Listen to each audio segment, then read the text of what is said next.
Anong magandang parusa para sa mga kabit? Ano kayang magandang gawin para sa mga makakati? Meron po kasing nagtatanong sa akin. Pinakita pa niya yung picture ng kabit ng asawa niya. Father, ito.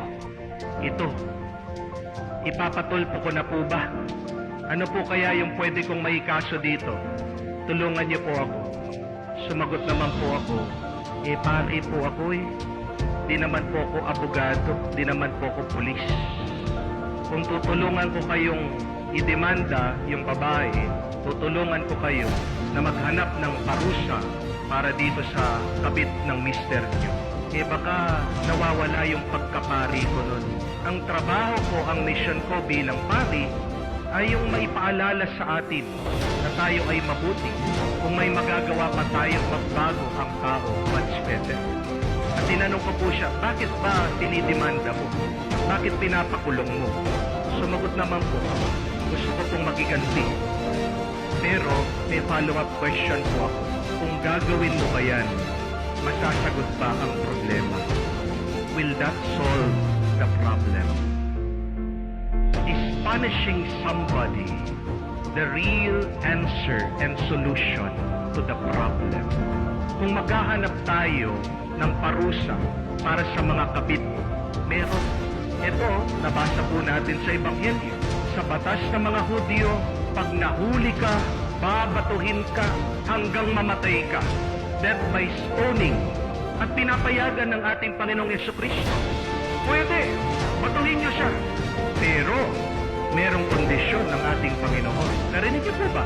Pwede niyong batuhin, pwede niyong patayin, pwede niyong parusahan, pero dapat yung mambabato, yung mamamarusa, walang kasalanan. May nambato ba? May namarusa? Wala. Narinig natin sa Ebanghelyo, isa-isa, umalis daw, nahiya, nag-umpisa sa pinakamatanda. Anong ibig sabihin? Yung pinakamatanda, yung mga matatanda, sila yung pinakamaraming kasalanan. Amen? Sino po yung mga matatanda na dito? Taas ang kamay. Ayaw magtaas ng kamay.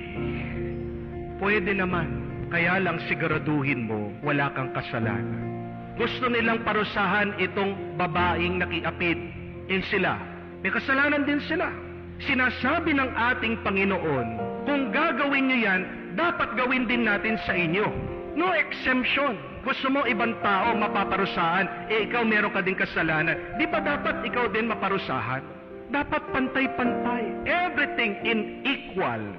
Gusto mo batuhin yung malandi, yung mga chismosa, di po natin paparusahan. Anong magandang parusa sa mga chismosa? Kandado natin yung bibig niya. Yung mga tamad, ano kaya magandang parusa sa mga tamad?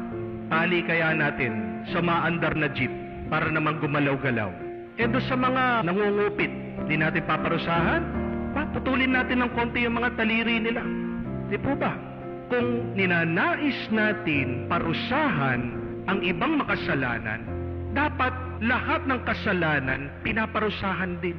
Yan yung pinupunto ng ating Panginoon. Ang tanong, gusto ba natin? Ayaw natin. Yan yung problema sa atin eh. Gusto natin yung ibang tao maging mabuti. Gusto natin yung ibang tao maging the best. Gusto natin yung ibang tao maging banal sila. Tayo, mabuti ba tayo? Nagiging the best ba tayo? Nagiging banal ba tayo? Anong paalaala ng ating Panginoon? Do not judge, and you will not be judged. Do not condemn, and you will not be condemned. Pero nagiging ugali natin. Naghuhusga tayo, naghahatol tayo, pero ayaw nating husgahan, ayaw nating hatulan. Di ba sinasabi ng ating Panginoon, kung ano ang iyong binigay, yan din ang iyong tatanggapin. Babalik din sa iyo yan. Pwede. Kaya lang, ang tanong, handa ka ba pag ikaw na ang paparusahan? Hinay-hinay lang. Mag-ingat ka.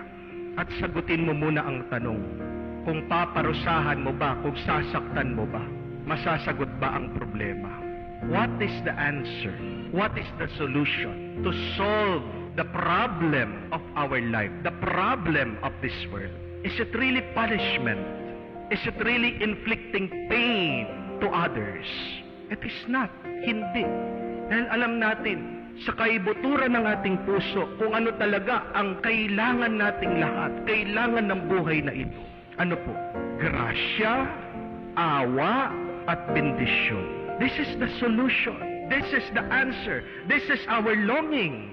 Grace, mercy, and blessing.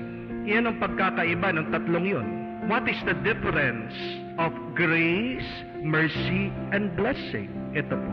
Ang grasya ay yung nakakatanggap tayo ng mabuting bagay kahit na hindi tayo karapat-dapat. Grace is receiving something good even if you are unworthy. You do not deserve it. Ang awa ay yung hindi ka nakakatanggap ng masama kahit na karapat-dapat kang parusahan. That is mercy. Being spared from a bad thing even if you deserve it. At bendisyon, yan yung pag tumatanggap ka ng grasya at awa, umaapaw, sobra-sobra. That is what a blessing is. Receiving both abundantly. Tingnan niyo po ang buhay natin. Tingnan mo ang buhay mo. Di ba palagi merong grasya? Hindi ka makarapat dapat nakakatanggap ka. Ini-enjoy mo. Tingnan mo ang buhay mo. Nakakatanggap ka ng awa. Dapat maparusahan ka. Dapat magkasakit ka. Pero tingnan mo, hindi pinapabayaan ng Diyos na magtagal ang sakit at pagdurusa sa iyo. Mercy. And every day, as we wake up, God is blessing us with both. Yan ang mundo na gusto ng ating Panginoon. Pero ano ang nasa puso ng tao? Paghuhusga, paghahatol. And do you want to live in a world full of judgment, full of condemnation, full of inflicting pain and suffering to others? Ang hirap na po ng buhay. Huwag na natin pahirapan ang ating sarili at huwag na natin pahirapan ang ibang tao. Amen? Mahirap ng buhay. At ang buhay, napakabilis lang. Life is so short. Ang bilis na lang ng buhay, inuubos mo pa sa paghuhusga, paghahatol, at paghahanap ng parusa sa iba. Let's wake up.